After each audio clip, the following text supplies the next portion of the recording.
मध्य प्रदेश में पिछले 7 साल में सरकारी और प्राइवेट स्कूलों से 22 लाख स्टूडेंट्स कम हुए हैं। यह बात खुद स्कूल शिक्षा मंत्री राव उदय प्रताप सिंह ने बुधवार को विधानसभा में एक सवाल के जवाब में कही है। वहीं अब मंत्री के इस जवाब से सियासत रफ्तार पकड़ रही है। देखिए एक खास रिपोर्ट। मंत्री राव उदय प्रताप सिंह ने माना कि 2016-17 से लेकर 2023-24 तक एमपी के सरकारी स्कूलों में पहली कक्षा से 12वीं तक के 12,23,384 स्टूडेंट्स घटे हैं। इन 7 साल के दौरान सरकारी स्कूलों में कक्षा पहली से 5वीं में 6,35,434, कक्षा 6 से 8 में 4,83,171 और कक्षा 9 से 12 में 1,44,079 बच्चे कम हुए हैं। वहीं इस पर कांग्रेस विधायकों ने निशाना साधा है। शिक्षा जो है बहुत बड़ा व्यवसाय बन गया है और इस व्यवसाय में बड़े बड़े लोग शामिल हैं। उनकी साठगांठ का ही परिणाम है कि बच्चों का शोषण और हनन हो रहा है।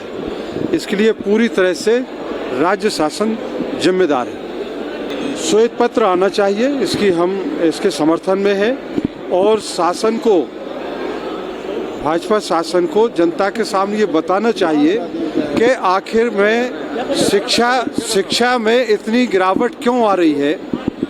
इतनी गिरावट क्यों आ रही है कि स्कूली बच्चे स्कूल छोड़ रहे हैं और इतनी बड़ी संख्या में यदि बच्चे स्कूल छोड़ रहे हैं तो इसका सीधा सा मैसेज ये है कि शासन शैक्षणिक व्यवस्था करने में पूरी तरह से असफल है। देखिए, ये तुलना करना अब उचित नहीं है।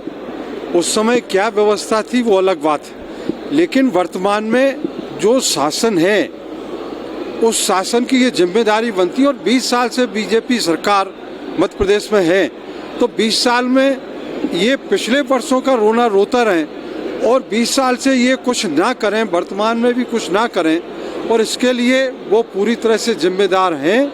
जिम्मेदारी लेना चाहिए और शिक्षा का स्तर सुधारने का प्रयास करना चाहिए। यह स्थिति तब है जब मध्य प्रदेश के एजुकेशन सिस्टम को वर्ल्ड क्लास बनाने के दावे किए जा रहे हैं। साउथ कोरिया और दिल्ली जैसे एजुकेशन मॉडल को लागू करने के लिए स्कूल शिक्षा विभाग के अफसर कई बार देश के अन्य राज्यों ही नहीं विदेश की यात्राएं भी कर आए हैं। वहीं इस मामले में बीजेपी विधायकों ने सरकार का पक्ष रखा है। ऐसा है, ये कांग्रेस के लोगों ने उनके समय की जो दुर्दशा है जिसके लिए श्रीमान दिग्विजय सिंह जी दोषी है, अब उस पर राजनीति करेंगे, बात करेंगे तो मैं उनसे बात करूंगा।